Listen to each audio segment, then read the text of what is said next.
practice that we think is so easy that we really take it for granted. But with role plays, there's so much that you can do with it, and there's a lot to really think about. Before we continue, let me go ahead and tell you some of the resources in case you're new to this webinar. So American TESOL does this every Friday. It's absolutely free. You do get a certificate that you attended, and it's from American TESOL. You can download all of that if you go to that bit.ly site, and I'll put it in the chat box. But you can also get our recordings and our bookmarks for about 100 different topics. So you can find anything from augmented reality to teaching with animals to teaching young learners to adults, and now role plays. I like this Shakespeare quote, and I know many of you have already heard this, but it's really important when you think about role play, because what it says here, Shakespeare is saying, he says, all the world's a stage and all the men and women merely players. They have their exits, so they go away, and then they have their entrances. And one man in his time plays many, many parts. Now, there's more to that quote, but the way that it relates to role plays is your student, when they're doing a role play, they take on the role or characters or actions or communication of someone else, or sometimes even maybe like an animal, or it could be an alien, so it doesn't necessarily have to be a person, but they're basically acting. It's a small role that you're giving them, and students like to do that. One of the reasons why is because it's safe. When they're playing a different character, then it's not them. So it's not them necessarily making mistakes. It's not them. If you really get them to identify with who they are taking on as a role, then they can go ahead and they can shift all that on the character. So it's really important that we get our students, and I think that's something that a lot of us don't do. Sometimes we often just give the script, or we give the context, or we say, this is your character, but we don't give students enough time to identify or engage with that character. So that's one of the things you can do. Ahead of time, you can give them about a minute or 2 minutes, and they can write down. You can have them write down, what do you think this character speak? You can do a brain exercise, and you can have them do brainstorming where they can write down. You can say, well, what would your character feel? And they can write down 5 adjectives or something like that. You can have them and then do these series of questions, and quickly they begin to know the character more and more. It's role playing refers to a short, so it's different than drama because it's usually a short activity, and there's usually either 2 people involved or more. That's typically what happens, and usually it is 2. It can refer to games, so we'll talk about that, because there's role play and then there's role-playing games, which are often called RPG, which is it's not new, but it's something that teachers are experimenting with, and it's pretty good for language learning, very motivating. So we'll talk about that much later. So here's some tips and ideas, and then we'll get into web tools that are really great for role-playing, that will really motivate your students. One of the tips is to pre-teach. So ahead of time, you get them to brainstorm, to think about their characters, but you also need to pre-teach whatever it is that they're going to role play about. So if you're going to role play about a certain topic, then have them brainstorm that topic as well. You can do things like they can work in pairs, and then they can compare lists. I like to do something where I give them a minute and they're timed. And I like timed exercises because the students, because it's timed and there's a timer, they automatically see it as kind of like a competition and a race, and it brings up the energy. So I'll have them do a mind map. Hi, Peggy. I guess maybe we did.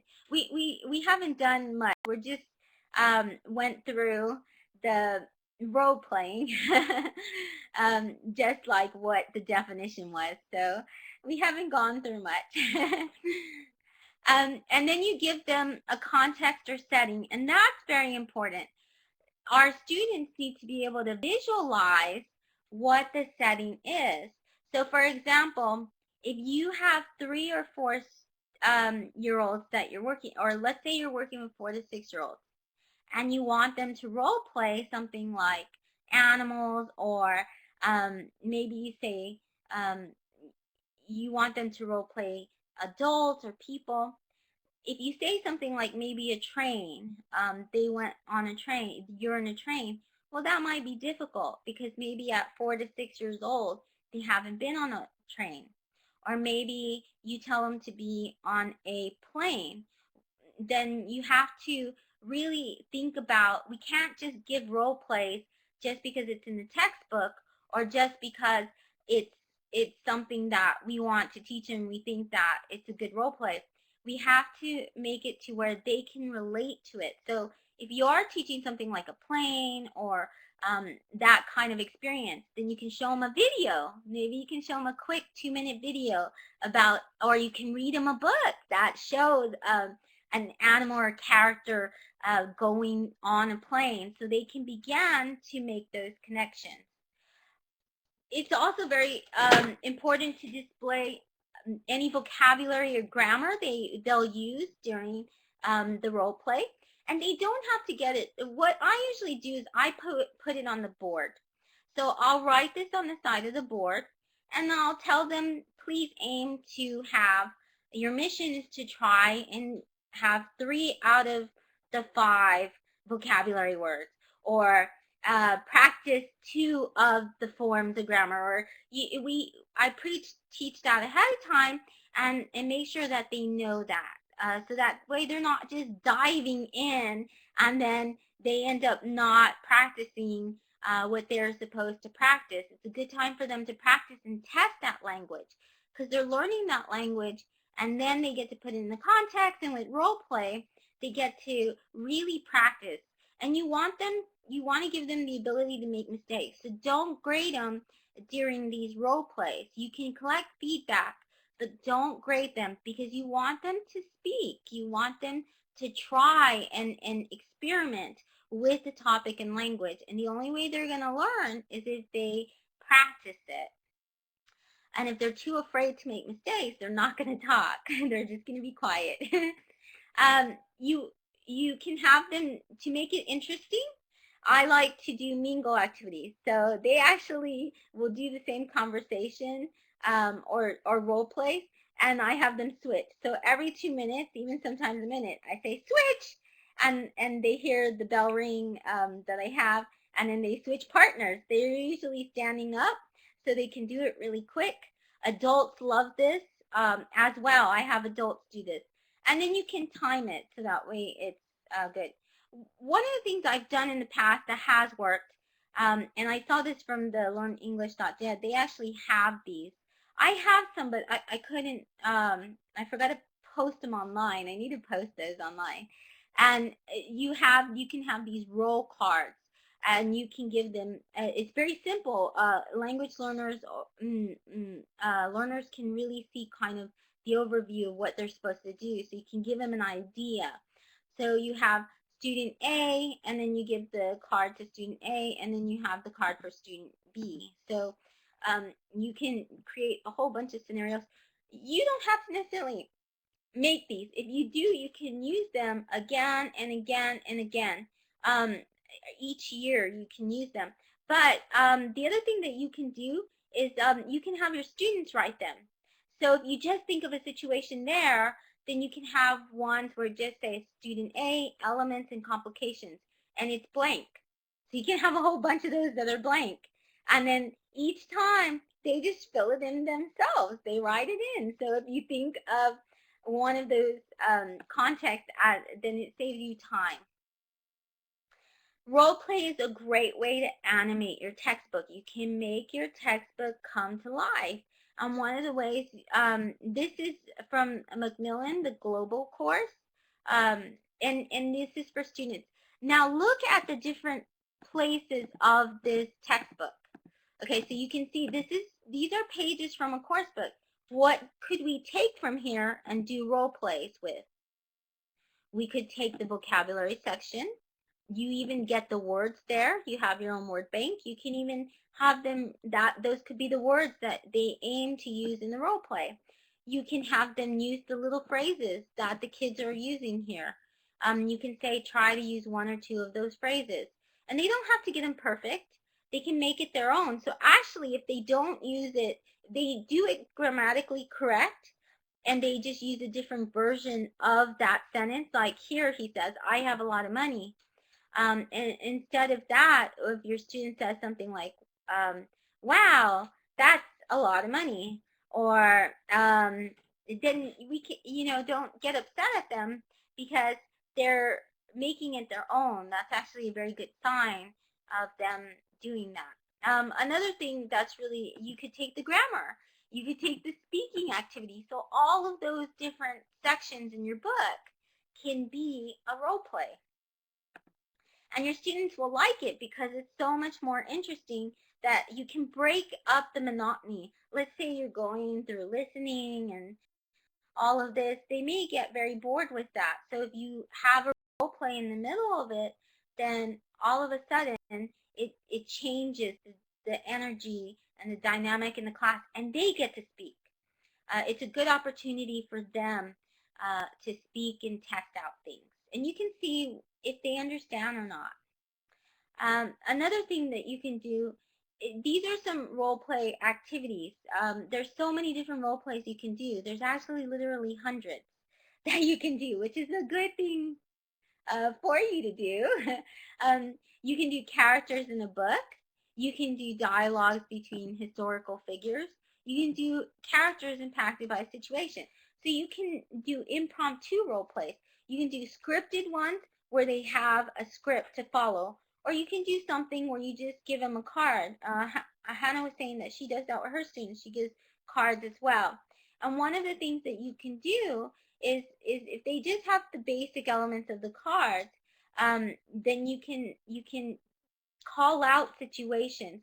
Like one of the things that let's say that they're characters in a book. Let's say we're doing Bella and Edward. Well, we can say, okay, you're going to role play Bella and Edward. Let's say that Edward I lost his cell phone, or let's say, and you can just create different scenarios to make it fun. Let's say Edward lost his voice, then how would that role play go? Let's say that all of a sudden Bella had sneezing fits, or let's say that you could do the Three Little Pigs. Let's say that one of the pigs was very shy. How would that change the conversation? So you can bring up different fun things that students will have to think about. And then let's say that one of the three pigs was so excited. He was so excited. How would they come up? And then you teach them things like intonation, and you teach them things like how to, and then they have fun. Then they think it's a game. They think, wow, this is fun, teacher. And then they laugh. They laugh at you as well when you're trying to demonstrate. And they laugh at their peers, but it's all good fun. It's a great time. The great thing about role plays too, if you've noticed, is they're ageless. I mean, you can do it from very young learners. You can do this with 4-year-olds all the way to 80-year-olds. So it's one of those instructional strategies that covers all subjects and covers all kinds of ages and levels. And you can do it with those with low literacy, and you can do it with those with high literacy as well. So you can do student interviews. Interviews are good role plays to have. Student A interviews student B and vice versa. So there's certain things you can do with that. You can have preset questions or have them come up with their own questions. You can do that for the brainstorming activity. So the brainstorming activity, you can say, look, this is the situation we're going to have. We're going to break into pairs. One of you, you're going to be in the news. One of you is going to pretend that you were just part of the tsunami. And so you have to imagine what a person in the tsunami would go through. And then you might even have them go through some videos or some testimonies of the tsunami so they can get an idea of what the experience was. And then you can have student A, you can say, you have to come up with questions. What kind of questions would you ask to get good answers? Remember, you're going to be on TV, so you have to catch the audience's attention. So you can have them do this, and then they learn, they research, and then they're good with their role play. They can do something and write the dialogue, and they can practice it. One of them can be a guest expert, so it doesn't have to be like a tsunami or something. It could be something where one of them pretends that they're, and you can do this after they do a research project. So you can say, okay, you're going to be an expert on animals that live in Asia, or someone can be in animals that live in North America, and you can have the different students become subject matter experts. And then the one that's interviewing them has to come up with good questions for that. Creating questions is not easy. So if you can get your students to think about that, then you're teaching them the grammar of creating questions, and they're not even aware that you're teaching them this. So that's awesome. You can also do different role plays like host a talk show. That's a lot of fun. Teenagers love this. And so they might, based on their popular, their popular ones. Okay, so Kanza said something, an amazing interview is that with Brad Pitt. Yeah, you can have them pretend they're celebrities, and they'll love doing that as well. They can be Justin Bieber, who just came out with a new video or a new album. So you can have them do a talk show. They could do something like famous pets. They could do something like difficult situations. All kinds of cool things you can do for a talk show. You can have them, okay, so then there's different types of role plays where you can actually do text role plays. This is texting back and forth. Now, this is a good activity that a lot of students like to do. And if you know David Crystal is a famous linguist. And David Crystal says that it takes a lot of critical thinking skills and higher order skills to translate into text. So if you tell them, okay, these are your characters. You are President Lincoln, and you're having a debate with Lincoln, with Douglas. Okay, so Stephen Douglas. Let's just say they're historical characters. Well, they didn't have texting back then, but you can tell them, okay, let's say that they were going to text. What would their text messages be like? So you can have them even look at conversations or descriptions in a textbook or online, and then they have to come up with these texts, and then they show them to you. ClassTools.net SMS is a great free tool that'll allow you to do this, and it has examples too, like this one, where it's Darth Vader and Luke Skywalker. And he says, you can call me Dad if you like. And he says, yeah, whatever. Anyway, just wondering how the dark side's going. So it's really funny to do. You can have role play with props. So for very young learners, 4-year-olds, you can introduce different types of props, and they'll love that. If you say, okay, pretend you're a princess, or pretend you're a prince, pretend you're a knight, and then they have these different things to have to dress up with, they're going to love to do that. Kids love to pretend, especially if they can dress up. Thank you, Peggy. You can role play with characters, so you can use puppets. If you have students that are very shy, then doing it with a puppet or having a mask, like even if they create paper plate masks, is a first step to role playing. Maybe they need to do that first. Maybe they need a character so they're not too shy. So you might introduce it with puppets. You can have them bring their favorite toy, or you can have toys, and they can make the toys, the stuffed animal, role play. So for example, let's say I have this turtle. This turtle could role play and let's say Samantha brings in this Santa Claus, and they can be in a conversation, they can role play.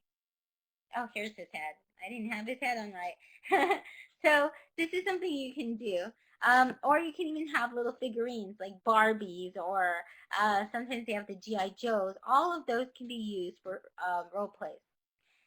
And you can do role plays with web tools. So there's a lot of really cool web tools, and they make it very easy. And one of the great things about using web tools is if your students can do this, first of all, they love it. They have tons of fun. But they can publish it.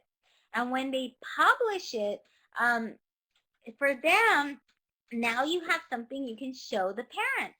So one of the things the parents used to always do is afterwards, the parents would say, what did you learn in English? And of course, my German students would say, hello, or, they would speak in German. They would never speak in English to the parents, even though they did speak in English. So when we would do things online, then the parents saw, yes, I am teaching them English. Yes, they do practice English in the classroom, and they have fun with it. So the Zimmer Twins is a great tool. It's very safe. You're not going to find bad things on it. They monitor it very well because they made it for parents and they made it for kids.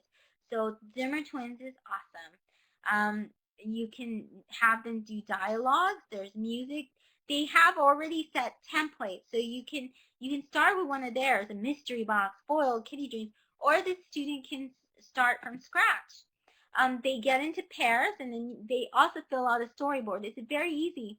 Look, all the language you're learning here. Your students learn about emotions. They can have captions. They can also have different types of actions as well. Karpov is another really great website. It's a great digital storytelling tool. You can do books, and you can do videos, and you can do comics. You can do a whole bunch of stuff with Karpov. So I really like it. It's a free tool. You can make a wonderful video from it. Yeah, I did, Glenn. You're right. I think it was years ago I showed Zimmer Twins because I couldn't find it. It took forever, so I think it was one of the first webinars. And they have different genres, so that's what I kind of like about Karpov too. They teach them categories and the different kinds of stories, and they make them think about the context more, because if you're at a rock party, you're going to have a way different conversation than you're at a tall tale. At a tall tale, you might have a twang, so your students can have a twang and they can practice accents, and they'll enjoy doing that as well. That helps them with pronunciation as well. They can do something spooky, so you can have them see that each scenario is going to have a different conversation. You can choose from various backgrounds. This is kind of what it looks like, the timeline. So all of these kind of free tools have like a storyboard. They can add characters, they can add text, they can add all sorts of things. Devolver. I like Devolver. Devolver is great. The thing about Devolver is, I think you have to use it with teens. Devolver isn't always something that it has. Some of the characters don't look really great for young learners, and it's not good for kids. They don't necessarily edit or censor stuff.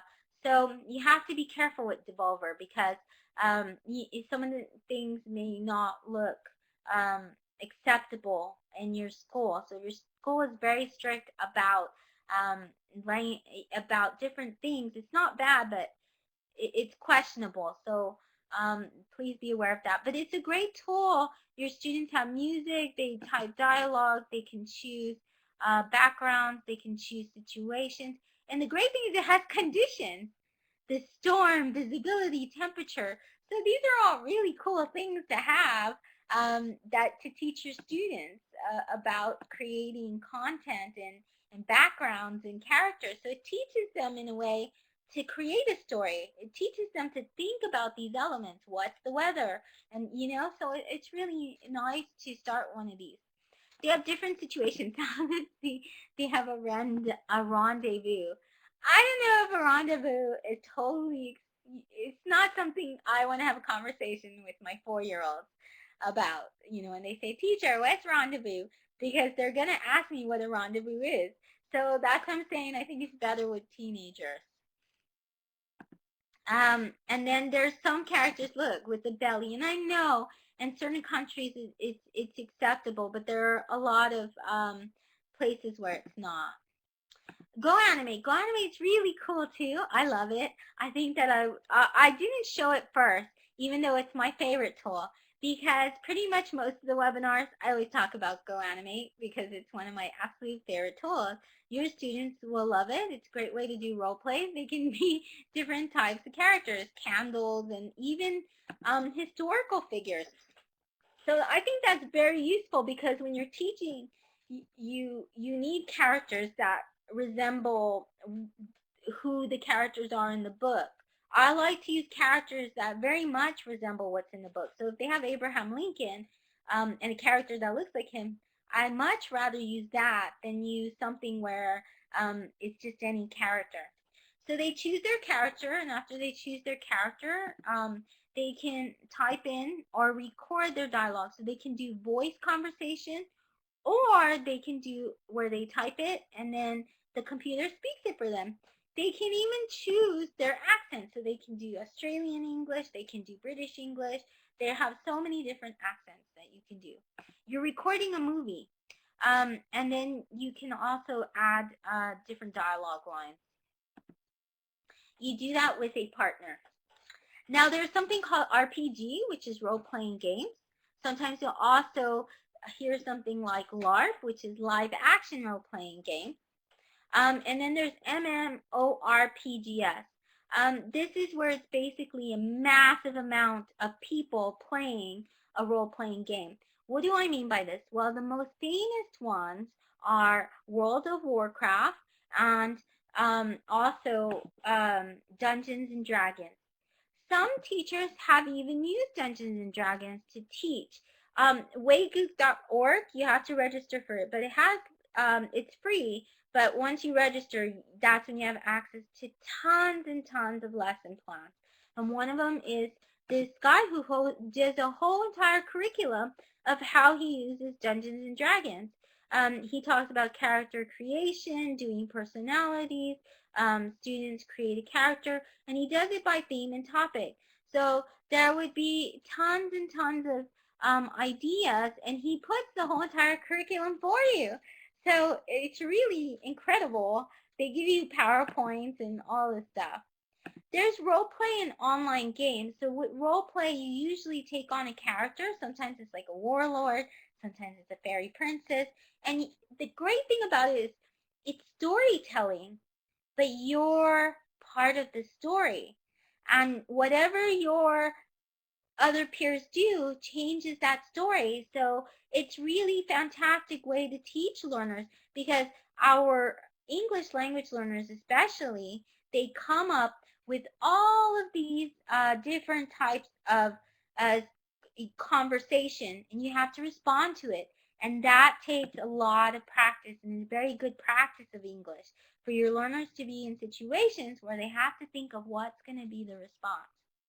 So there's even World of Warcraft lessons. They have World of Warcraft in school. And let me tell you, a World of Warcraft got so popular, and one of the reasons why it got so popular was because studies showed that millions of language learners around the world learned English by World of Warcraft. They just played it, and that's how they learned English. And the reason they learned English that way, they were highly motivated. They are socializing with people around the world, so they wanted to learn English to work with them so they could do well in this game. You can role play with mobile devices. One of my favorite apps is Sock Puppets. They each choose a different sock, and then they can record a video. They can do backgrounds and all kinds of things. Puppet Pals. Now you have to look for the HD second version light. It's very confusing. They have 3 versions. One of them you pay for, and then there's 2 free ones. But the Puppet Pals HD one is the best one. It's very cool. You can move characters, make a movie. It's a short 30-second one. All the free versions have 30 seconds. You can have Talking Ben and Tom News. They report the news. You can include a video. It's free. It's on Android, so that's a very good option as well. And they pick on each other, so it's very funny. You can have them pretend they're on radio shows, so you don't necessarily have to do videos. You can have them do it where they are recording in a podcast and they're doing role play. So you can just record their voice. A radio show is great because a lot of times in radio shows you have contests. So you can pretend that one is the disc jockey and someone called in and just was the fifth caller. Congratulations, you're the 10th caller. You just won a Lamborghini, or you just won 2 tickets to see Justin Bieber. So your students can have a lot of fun with that. They can just create these kind of different things. You can have where there's radio shows where they interview, and so you can have them think about the difference. How is it going to be different to interview on radio versus interviewing live in person? So this is one way that you can increase their listening skills. If you have a regular class podcast, this can be part of it every single week. Every single week, they can even interview. They can pretend that they're different. They can role play different kinds of guest experts, and also they can role play like you can say, okay, this time you're a listener, but you're a very shy listener who won the contest, or you're a listener and you get super excited, or you have noise in the back. So there's so many different things you can do with it. You're going to find tons and tons of free role-play lesson plans if you go to onestopenglish.com. They have Exploring Space, The Office Party, A Heat Wave. So they have lots and lots of scenarios. Peggy George is really great, and she put a link to the role-play bookmark. So you can go check those out, and then you can go to American TESOL's, our live binder, and you can get your free certificate, and you can find all the bookmarks, resources, slides for over hundreds and hundreds of topics. That's me and Roscoe, my pug, who is not, who's taking a nap. So thank you so much for coming. And if you have any questions or anything,